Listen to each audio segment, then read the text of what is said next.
Okay चलिए फिर आज आप सभी दर्शकों से गुजारिश है कि 3:15 बजे हमारे साथ केक कटिंग सेरेमनी में जुड़िए। मतलब ऑब्वियसली आप टीवी पर उसको देख पाएंगे। और CNBC आवाज़ के 19 साल पूरे हुए हैं। और मैं एक चीज़ कह सकता हूँ, मैंने सारे के सारे 19 साल खुद देखे हैं। मतलब जैसे कहते हैं पहला बर्थडे और वो प्लानिंग स्टेज, मैं वहाँ से इन्वॉल्व रहा हूँ। शायद बहुत लोगों को ये बात पता नहीं होगी, मैं तो खैर अभी 1.5 साल पहले CNBC TV 18 से CNBC आवाज़ में आया। लेकिन जब नेटवर्क इस चैनल की प्लानिंग कर रहा था तो उस प्लानिंग स्टेज में मैं इन्वॉल्व था।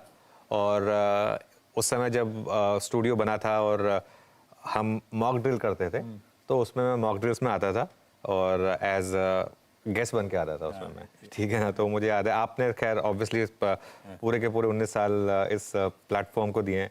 आपने, हर्षदा ने, नीरज जी ने। हाँ, कोर टीम तो पूरी वैसी की वैसी चली जा रही है। पूरी की पूरी कोर टीम एग्जैक्टली वैसी की वैसी चली जा रही है। हमारी जो डेस्क की टीम है, गेस्ट कोऑर्डिनेशन की जो हमारी टीम है, और एक ऐसी इंडस्ट्री जहाँ पर गेस्ट कोऑर्डिनेशन, टिकर, डेस्क बहुत जल्दी जल्दी चर्न आउट होते हैं। वहाँ पे आईटी से ज्यादा अट्रेशन यहाँ होता है। एग्जैक्टली उससे ज़्यादा अट्रेशन यहाँ होता है। लेकिन वो पूरी की पूरी टीम, ये PCR की टीम, मतलब आप देखिए तो ये अपने आप में बता रहे हैं कि किस तरीके का ये चैनल का कल्चर है। और सभी दर्शकों को बहुत बहुत बधाई फिर से एक बार।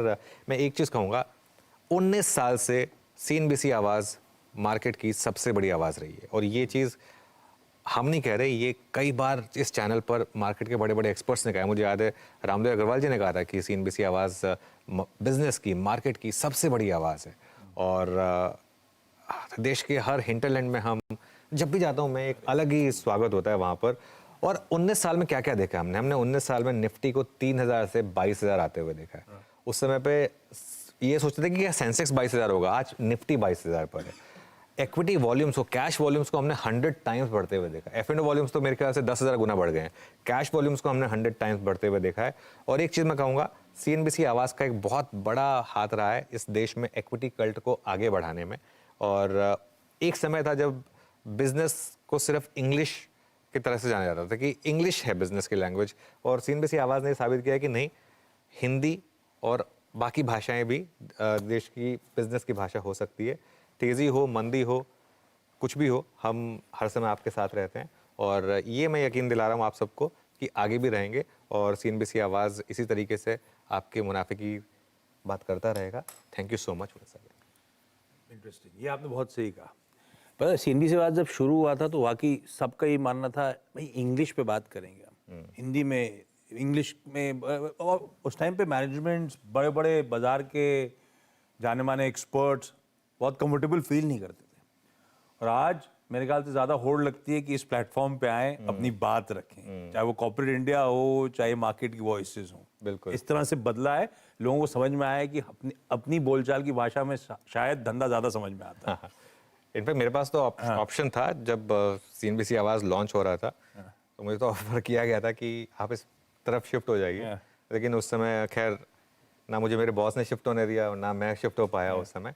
लेकिन देखिए, जो लिखा होता है ना वो होता है। ये मैं लिखा था कि CNBC आवाज़ की टीम में मुझे आना है, और वो किसी कारण से सही, लेकिन मैं आया वहाँ पर। तो खैर एक बार फिर से, और ये पूरा सेलिब्रेशन जो है आज पूरे दिन चलता रहेगा। सॉरी हम थोड़ा आज ज़्यादा टाइम इस पर स्पेंड कर रहे हैं, लेकिन खैर बर्थडे है तो चलता है। बिल्कुल। और दिन भर CNBC आवाज़ बड़ी प्रोग्रामिंग, वो टीजर्स दिखाते रहिएगा, जो एक्सपर्ट, बड़े हाल के दिग्गज सब जुड़ेंगे आज हमारे साथ। लेकिन अब जरा आज के मार्केट्स पे अप्रोच। मैं IT, क्योंकि आज IT का दिन है, ये अपफ्रंट बात हुई, इन्फोसिस, TCS के नंबर्स पे रिएक्ट करने जा रहे हैं। वो नंबर्स पे आगे आता हूं, पहले कल की पिक्चर ड्रॉ करी जाए। कल आप और वीरू जब कमाई का अड्डा कर रहे थे क्लोजिंग में, आप बैठे थे और सिर्फ जब तक वहां जाना था आपको बड़े पर्दे पे दिखाने के लिए मार्केट का हीट मैप, उस बीच इन्फोसिस में गेम हो गया था। एक इंट्राडे चार्ट दिखा सकते हैं डायरेक्टर साहब? वो आखिरी के चंद लम्हों में जाते जाते इन्फी में हुआ क्या, पहले तो ये समझाओ। बिल्कुल, क्योंकि हमने ना इन्फोसिस को एड्रेस किया 3:26 पर। उसके बाद मैं गया हीट मैप पर। जब तक मैं हीट मैप पर गया, मैं देखा इन्फोसिस गायब हो गया हीट मैप से। मैं कहा ये क्या हुआ? ये देखिए, ये इन्फोसिस का 15 सेकंड का चार्ट है। ये 15 सेकंड का इन्फोसिस का मेरे ख्याल से कैश का चार्ट है।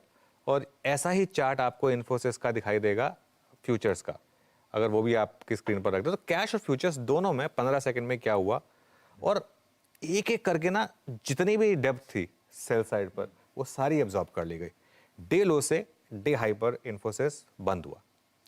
देखिए अब क्या है, कह सकते हैं आप कि ठीक है, किसी ने पंट लिया, किसी ने कहा कि नहीं स्टॉक काफ़ी गिर गया है, सब शॉर्ट है, मार्केट में रैली आएगी, मैं इसके लिए ले रहा हूँ। हो सकता है, ये भी पॉसिबल है, लेकिन ये भी पॉसिबल है कि किसी को पता था कि इन्फोसिस के नंबर्स कैसे आने वाले हैं। वैसे एक लॉजिकल ट्रेड इन्फोसिस में बन भी रही थी। कल हमने ये डिस्कस भी किया था मेरे वीरों के साथ कि इन्फोसिस में शॉर्ट नहीं है, और मैंने लगातार ये चीज़ कही है कि इन्फोसिस में शॉर्ट नहीं है और इन्फोसिस में ट्रेड बनेगी लॉन्ग साइड पर। तो ये भी पॉसिबल है कि किसी ने उस चीज़ का एक सोचा हो कि नहीं यहाँ पर एक एडवांटेज लिया जाए, लेकिन फिर भी बहुत ज़ोरदार वॉल्यूम थे। आखिर 3 मिनट में जो वॉल्यूम्स थे ना आशीष, वो पूरी की पूरी वॉल्यूम्स का ऑलमोस्ट 1/4 था। 23% वॉल्यूम्स लास्ट के 3 मिनट में आए थे, और 3 मिनट में वॉल्यूम था 62.88 लाख शेयर्स का, इन्फोसिस जैसे शेयर में। समझ रहे हैं इसका मतलब? 1000 करोड़ का वॉल्यूम, ठीक है ना? और 3 मिनट में भाव हुआ 1490 से 1520। अच्छा भैया, जो 1494 देख रहे हैं ना, ये क्या है? ये क्या है? अब लोग बोलेंगे कि आप कह रहे हैं 1494 से 1520 पर हुआ, लेकिन स्क्रीन पर 1494 दिखा रहा है, ये क्या है? ये इसलिए क्योंकि आखिरी के 30 मिनट का वॉल्यूम वेटेड एवरेज प्राइस लिया जाता है सेटलमेंट के लिए। अब क्योंकि 327 तक प्राइस 1490 के आसपास घूम रहा था, वो लास्ट के 3 मिनट में भले ही वो 1520 पर चला गया, वो 1494 पर आ गया। अच्छा, अब जिसने लिया है, जिसने 1520 तक भी लिया है, 1520-21 तक भी लिया है, उसको भी ये बात पता है कि अगले दिन जब ट्रेड की शुरुआत होगी तो रेफरेंस रेट 1494 के करीब ही आएगा, लेकिन फिर भी उसको इतना कॉन्फिडेंस है कि 1520-21 से तो ऊपर ही खुलेगा। 4% एडीआर ऊपर बंद हुआ है। अब इसमें 4% आप जोड़ दीजिए, करीब करीब 1560 के करीब का भाव हो गया। तो 1520 पे भी जिसने लिया है उसको सुबह सुबह 40 रुपए मिलेंगे। खैर, गुड लक टू देम जिन्होंने ये ट्रेड ली, बहुत अच्छा है उनके लिए, अच्छा मौका मिलेगा।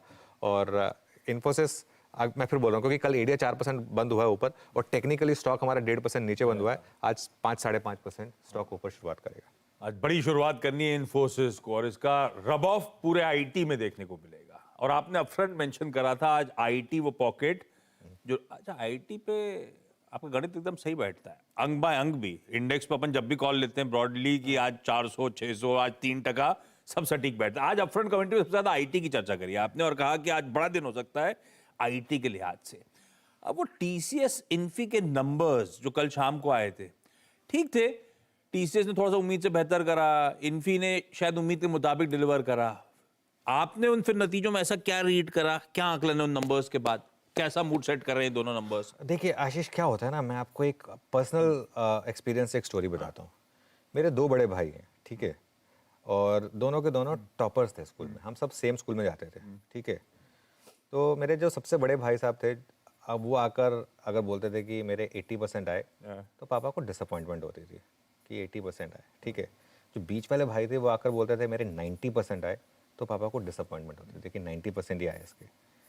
मैं आके बोलता था कि मेरे 60% आए, तो पापा खुश हो जाते थे, लड़का फर्स्ट डिवीजन में पास हो गया।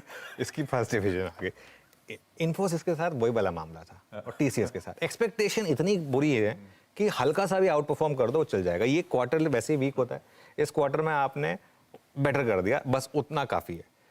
मैं आता हूँ कि इन दोनों में कंपनियों में रहा क्या, और उसके बाद बताता हूँ कि अब इसमें व्यू क्या बन रहा है।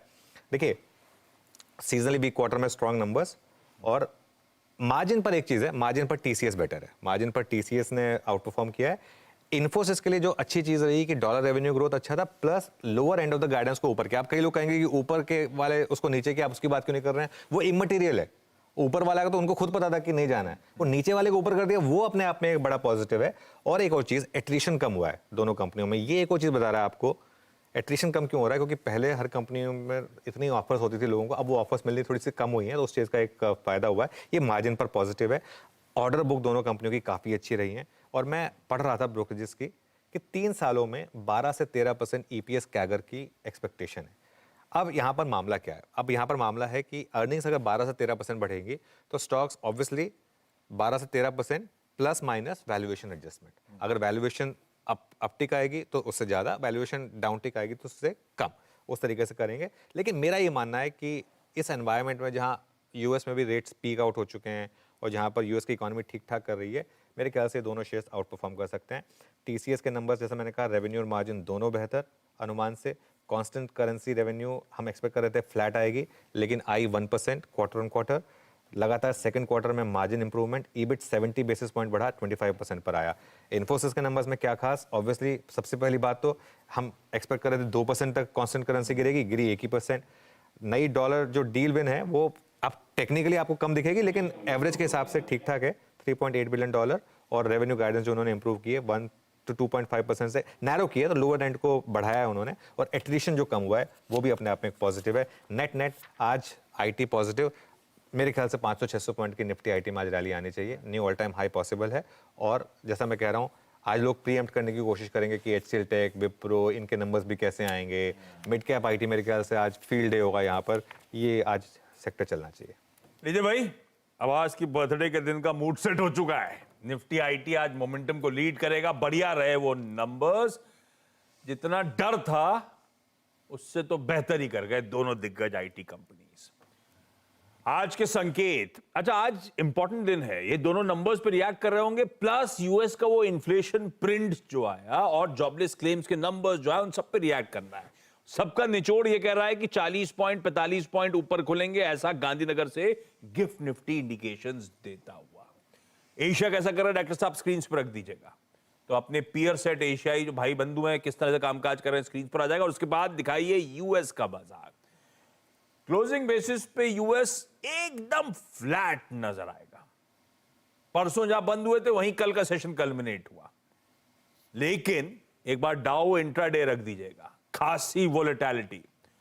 शुरू हुआ था 30 पॉइंट ऊपर, स्लिप हुआ 270 अंक का दबाव, और वो 270 अंक के दबाव से फिर रिकवरी और फाइनली 15 पॉइंट ऊपर जाके सेशन की समाप्ति। इस तरह की वोलेटिलिटी क्यों भाई? कल सबसे इंपॉर्टेंट छोड़ दीजिए, बाकी जॉबलेस क्लेम जहां थे वीक ऑन वीक ज्यादा फर्क नहीं पड़ा है। ज्यादा इंपॉर्टेंट इन्फ्लेशन का प्रिंट था दिसंबर का, 3.1% नवंबर के प्रिंट के सामने साल दर साल 3.2% की एक्सपेक्टेशन थी। बढ़ेगा इन्फ्लेशन, ये लग रहा था बाजार को, पता था, पर एक्सपेक्टेशन से ज्यादा बढ़ गया। 3.4% वो इन्फ्लेशन का नंबर आया। पर इसको थोड़ा सा और अंदर रीड करिएगा। कोर इन्फ्लेशन जो एक्सपेक्टेशन थी एकदम खरा उतरा है, उसमें कुछ दिक्कत नहीं है। तो बेसिकली एनर्जी कॉस्ट जो बढ़ी थी सिर्फ इसीलिए हेडलाइन इन्फ्लेशन बढ़ा है, कोर जस का तस है। पर क्योंकि हेडलाइन फेड फॉलो कर रहा है इस समय, तो अब थोड़ा सा वो साइकिल जो रेट कट की एक्सपेक्टेशन है वो थोड़ा सा खिसक गई। बाजार मार्च प्राइसिंग कर रहा था, खैर साल की शुरुआत से वो धीरे धीरे करके अब वो माना जा रहा था कि आगे खींचने वाला है, वो ऐसे ही होगा, ये इन्फ्लेशन का नंबर कह रहा है। पर ज्यादा घबराने का नहीं है। लोअर लेवल से यूएस रिकवर कर गया, इक्विटीज वहां की, जब वो नहीं घबरा रहे तो हम क्यों? और एक तबर अप की सेकंड प्लेट रख दीजिएगा स्क्रीन पे, चाहे वो बॉन्ड यील्ड्स हो, चाहे वो डॉलर इंडेक्स हो, या ना सिर्फ इक्विटीज, ये ना यील्ड्स में ना डॉलर इंडेक्स में ऐसे कोई रुझान दे। करेंसी मार्केट जो डीपर ज्यादा मानी जाती हैं उनमें भी कोई दिक्कत नहीं है। ये देखिए आपकी स्क्रीन पे थोड़ा सा ठंडा ही मिलेगा जहां छोड़ा था, तो ऐसा कोई हॉकिशनेस का तड़का ऐड नहीं हुआ है, ना इक्विटीज में, ना करेंसीज में, ना बॉन्ड मार्केट। ये कहानी है कल के बाजार की। आज यूएस में कुछ इंपॉर्टेंट आर्थिक आंकड़े, पीपीआई नंबर्स और बहुत सारे बैंक रिजल्ट्स आने। और हाँ, एक चीज और बता देता हूं, मंडे को यूएस के मार्केट्स छुट्टी एंजॉय कर रहे होंगे। आवाज की बर्थडे सेलिब्रेट करेंगे आज रात में, तो वो मंडे तो उठ नहीं पाएंगे, उनके यहाँ मार्टिन लूथर किंग जूनियर की बर्थडे है। खैर, ये हो गया ग्लोब के संकेत। दिक्कत वाले इन्फ्लेशन नंबर्स, पर उसमें ज्यादा रीड थ्रू कोई मार्केट कर नहीं रहा है, ज्यादा घबराने की जरूरत है नहीं। अब चलते हैं अपने ट्रेड सेटअप में। आज का रुझान कैसा है, उसके बाद निफ्टी बैंक के अप्रोच पे बातचीत कर लेंगे। सेटअप कैसा लग रहा है आपको? सेटअप में ज्यादा है नहीं कुछ आशीष, तो ज्यादा हम टाइम भी स्पेंड नहीं करेंगे। डीआईएस ने थोड़ा सा बाय किया, एफआईएस ने थोड़ा सा सेल किया। डीआईएस ने 1600 करोड़ की बाइंग की, एफआईएस ने 865 करोड़ की सेलिंग की। दोनों के ग्रॉस वॉल्यूम्स ऑलमोस्ट सेम थे।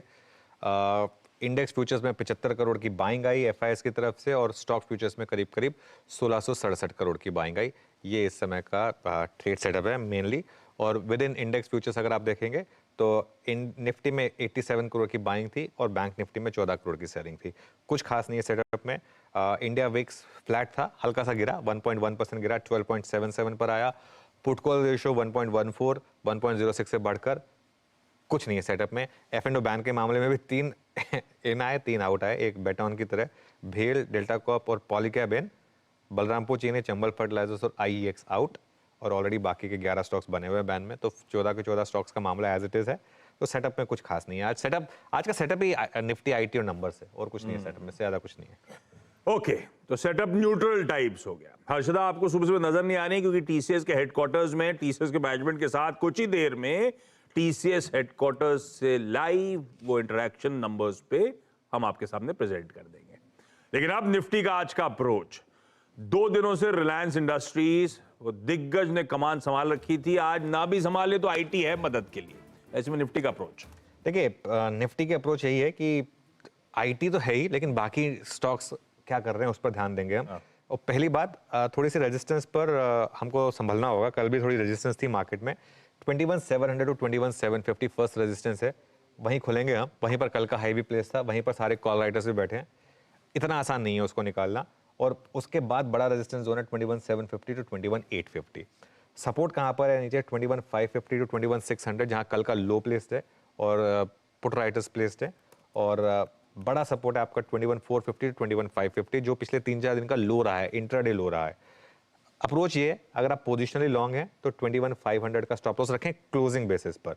ठीक है, इसमें क्लोजिंग बेसिस लिखना चाहिए था मैं, क्योंकि क्लोजिंग बेसिस इंपॉर्टेंट है, वरना हिट हो जाता है कई बार। क्लोजिंग बेसिस पर पोजीशन लॉन्ग में 21,500 का स्टॉप लॉस रखें।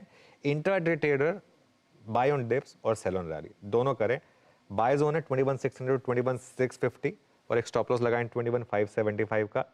सेल जोन है 21,700 टू 21,750 और एक स्टॉप लॉस लगाएं 21,764 का।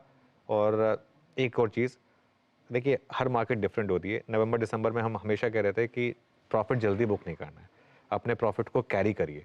यहाँ पे मैं कह रहा हूँ जल्दी छोटे छोटे प्रॉफिट लीजिए। 30-40 पॉइंट मिले ना, ले लीजिए, अगले 30-40 पॉइंट का वेट करिए, फिर 30-40 पॉइंट मिले, ले लीजिए, अगले 30-40 पॉइंट का वेट करिए। इस तरीके की आपको थोड़ी सी आदत डालनी होगी जब तक कि मार्केट थोड़ा टफ चल रहा है। जब ट्रेंडिंग मार्केट आएगा तो फिर उस हिसाब से अप्रोच करेंगे। अभी मार्केट कॉन्ट्रैक्टिंग है, तो कॉन्ट्रैक्टिंग मार्केट में आपको ज़्यादा ट्रेड लेनी पड़ती है, छोटे छोटे प्रॉफिट लेने होते हैं। ट्रेंडिंग मार्केट में आपको कम ट्रेड लेनी होती है और रहना होता है उनमें। इस चीज़ का एक डिफरेंशियल होता है बेसिकली। बहुत बढ़िया। ये है निफ्टी का आज का फ्राइडे का अप्रोच। अब निफ्टी बैंक, ये वो पॉकेट जो सपोर्ट नहीं कर रही है, रिलायंस चल रहा है, हेवी वेट्स में आईटी चल रहे हैं। निफ्टी बैंक वैसे कुछ नहीं, 2 दिनों से लार्जली कंसोलिडेट कर रहा है। क्या लग रहा है निफ्टी बैंक? निफ्टी बैंक में देखिए एक ना क्लस्टर है 5 और 10 डे एक्सपोनेंशियल मूविंग एवरेज का, जो एक बड़ा रेजिस्टेंस का काम कर रहा है। आशीष, कल भी हमने ये बात की थी। 47,506 यहाँ पर 5 डे एक्सपोनेंशियल मूविंग एवरेज है और 4765 यहाँ पर 10 डे एक्सपोनेंशियल मूविंग एवरेज है। तो ये एक क्लस्टर है जहाँ पर बैंक निफ्टी थोड़ा सा फंसा हुआ है। लेकिन एक अच्छी चीज़ जो हो रही है कि एक 20 डेमा पर सपोर्ट भी ले रहा है। वो 20 डे एक्सपोनेंशियल मूविंग एवरेज कहाँ पर है, 47,405। अच्छा, वो falling 20 day exponential moving average है, तो वो भी अपने आप में नेगेटिव है थोड़ा सा। इसका कर्व बदलने की जरूरत है, इसको थोड़ा सा एक इंक्लाइनिंग आने की जरूरत है। बड़ी तेजी होगी 47,655 के ऊपर। तो इसमें मेरी अप्रोच क्या रहेगी, अगर 47,655 पर रिजेक्शन आए, अगर रिजेक्शन आए, और रिजेक्शन का मतलब होता है बड़ी रेड बार, तो आप सेल करें और एक स्टॉप लॉस लगाएं उसमें फिर 47,750 का। और अगर 47,655 के ऊपर आप टिकें तो बाय करें और उसमें स्टॉप लॉस लगाएं, या तो वो 20 डे एक्सपोनेंशियल मूविंग एवरेज या डे का लो, जो भी आपको ठीक लगे उस हिसाब से एक स्टॉप लॉस लगाएं। यहाँ पर स्क्रीन बेस्ड ट्रेड है, डिपेंडिंग ऑन स्ट्रेंथ आ रही है या वीकनेस आ रही है, उसके हिसाब से आपको अप्रोच करना है। बहुत बढ़िया। तो हो गया भाई आईटी स्टॉक्स पे चर्चा, सेटअप, ग्लोब के संकेत, निफ्टी बैंक, सब पे बातचीत। हमने मोटा मोटी जामा पहना दिया है आज के फ्राइडे सेशन के अप्रोच को रिलेटेड।